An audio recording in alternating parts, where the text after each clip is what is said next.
Muling tumaas ang presyo ng mga gulay at isda dahil sa pananalasa ng magkakasunod na bagyo. Gayun din ang presyo ng bigas.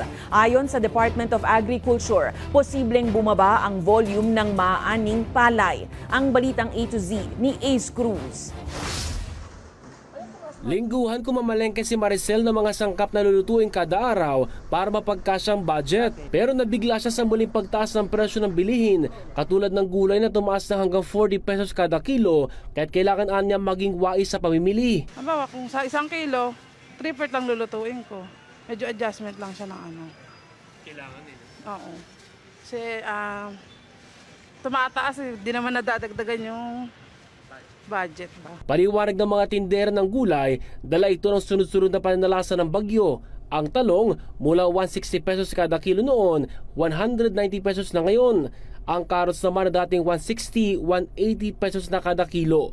Pero may bumaba ang presyo ng 20 pesos gaya sa pechay bagyo at repolyo na 100 pesos na lang kada kilo. Noon na lang sinabi ng Department of Agriculture o DA na malimit kapag tumatamang bagyo, sumisirit ng hanggang 15% ang presyo sa gulay. Posibleng tumaas pa yan dahil na nahihirapan tayo dun sa recovery ng mga gulay natin. Yung mga taniman ay sira rin yung naapekto na.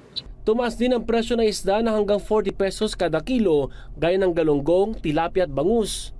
Tumaas din ang 3 piso ang kilo ng bigas, dahilan para umangat sa 45 pesos kada kilo ang pinakamababang presyo ng bigas sa ilang pamilihan. Basta ang sabi ng supplier namin, tumataas ang palay sa Intercity.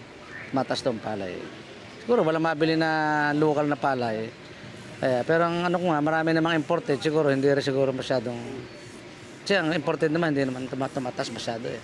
Dahil sa magkakasunod na pananalasa ng bagyo, inaasahan na ang pagbaba ng palay production sa bansa sa 19.4 million metric tons ngayong taon mula sa higit 20 million metric tons noong 2023. Gayunman, tiniyak ng DA na hindi ito makakapekto sa paggalaw ng presyo sa pamilihan. Yung presyo naman ay dahil nga yung tariff naman ay binaba at patuloy yung pagbaba ng presyo sa international market. So yun yung magandang nangyari on the import side. Samantala, para makabawas sa pasanin ng mga consumer, pinaplano na ng DA na gawing accessible ang Kadiwa Center sa mga lugar na napuruhan ng bagyo. Para sa Balitang A to Z, Ace Cruz.